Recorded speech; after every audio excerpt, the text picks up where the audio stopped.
It's Lauren. Welcome back to my channel for the love of. If you're joining me for the first time, I want to say welcome and thank you for taking the time to click on, yes, yet another Yankee candle review. If you're a returning viewer or subscriber, welcome on back. So you guys, yes, we are reviewing yet another Yankee candle for the holiday 2019 season.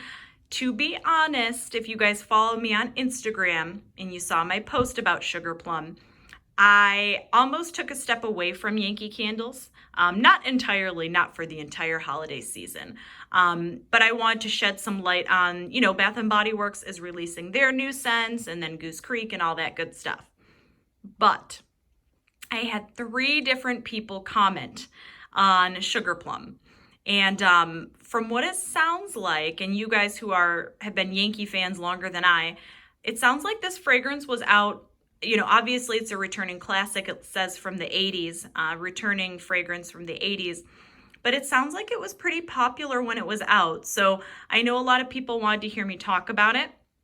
I will say when I was in store looking at the Mountain Holiday collection earlier this month, I did see Sugar Plum. I smelled it. It's a pretty scent. I really liked it. I hadn't originally planned on getting it because it's not a fragrance I would burn this holiday, like with my peppermint and pine and stuff like that. I thought it would be a very beautiful bedroom scent. Very, very fitting, cozy bedroom perfumey type scent, at least to me. But after a few of you commented on it, I go, you know what? Let me just give it a try. It's a beautiful scent. I'll step outside my scent comfort zone and give it a try. And that's where we are today. And here we are, and I'm going to be reviewing it for you.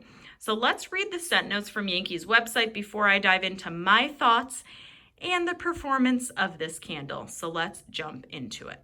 Let's read the scent notes from Yankee's website. I'm sorry if the camera's moving a little bit. It's because I'm pulling up the notes on my phone here.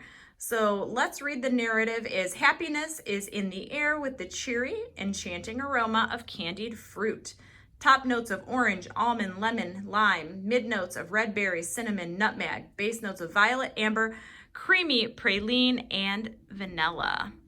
Very interesting that they say amber in the notes. I am not a super huge fan of super sweet fruity scents. So when I saw Sugar Plum, I thought it was going to be overly sweet. But to me, like I said earlier, it's almost, you guys, it almost could be a body care fragrance. It reminds me of a body care that Bath & Body Works would put out. Like a semi-sweet body care type fragrance, at least to me on cold. It has just a really beautiful warmth, which is probably that warm praline. Obviously the amber, almost, they said there's violet. It's not floral at all, at least to me. Kind of a little bit of that semi-sweetness, maybe of a violet.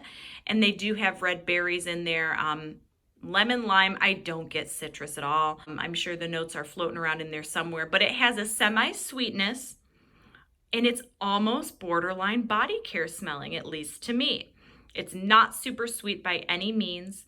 Really beautiful fragrance. This is one I would use in the bedroom, somewhere where you just want a pretty, almost semi-perfumey fragrance.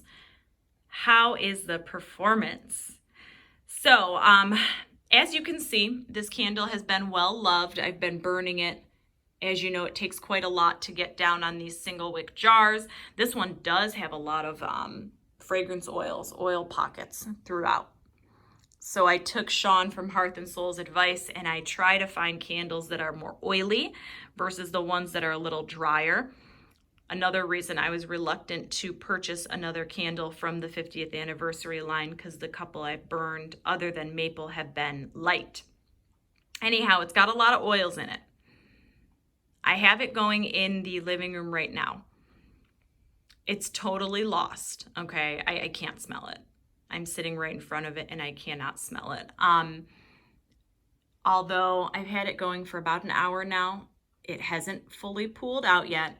Yesterday evening, I did let it go for, no joke, maybe 5.5 hours or so, if not 6, just going in the half bath. So in a very small area, and it was really pretty.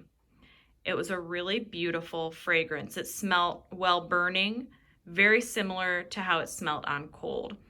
To me, I just get a really pretty light amber, not overly ambery, light amber with a smooth, semi-sweet, not even berry, but like a light fruit, but not sweetsy fruity, if that makes sense. With a little bit of a warmth. I think they said there was vanilla in the notes as well.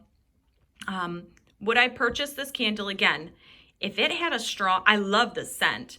If it had a strong throw, yes, absolutely. Will I be hoarding this candle and stockpiling on it? No, because it's not throwing in an open room, and it was semi-light in a smaller room. The scent that was throwing was very beautiful. It was not billowing out of the room by any means. I was getting just kind of backdrop wafts of it, but it was very pretty. I have heard feedback that Sugar Plum, well, it's a beautiful scent. I've heard from other people that it just doesn't throw. If they could nail down the throw on this one, or maybe made it into melt cup. That's the thing with these returning classics, you guys. They only come in the single wick jars. They don't come in like melt cups or even tarts. If this thing came in a tart, I would pop it in my warmer, but it only comes in the candle version. So those of you who were curious of my thoughts of Sugar Plum, I don't know, those of you who requested it, I don't know if you've burned Sugar Plum in the past. I don't know if you had issues with the throw or the performance. I will tell you that if you do get this year's version, you're going to want to have it in a small room, unless you're someone who just likes, very airy, wafty fragrances, but don't expect this candle to fill, a medium-sized open concept room by any means. I would stick to a smaller room with this one. Hopefully Yankee Candle does listen to the feedback. They have a lot of beautiful scents. I'd like to see them in a bigger variety. I would love smooth wax, wax cubes, pop out wax in a lot of their returning favorites. I'd love to see these in wall plugs. I'd love to see these in room sprays. They have gorgeous scents. Unfortunately, some of these just aren't throwing. Now, this is only my third burn, and I have not hit these oil pockets yet. So maybe nearing the end of the candle, it will start throwing. I know it varies so much with some of these, especially with the paraffin wax candles, but throw, if I'm gonna rate it 1 to 10, 10 of course being crazy, crazy strong, in a small room. I'm not even gonna rate this in a larger room because you wouldn't expect it to fill a large room. 1 to 10 in a smaller-ish room, I would say it's probably like a 3 or 4. Beautiful scent. Not going to get it again. Just did not throw for me. Will I keep this one? Yes, because it's such a pretty scent. It is a very pretty scent. So I will bust this one out during the winter months and have it going in the bedroom just because it's so pretty and perfumey and cozy. I really like the scent. Just kind of a one and done for me. You guys, before I sign off, I want to let you know I'm on Instagram, so come find me at life, L-I-F-E, _ W-I-T-H _ letter L. I use my Instagram to post a lot of upcoming videos, purchases, Starbucks coffee. I've been taking a lot of scenery pictures of the beautiful fall foliage. So if you're on there, come find me. Comment down below, those of you who have burned Sugar Plum. Let me know what your thoughts are and how it performed for you.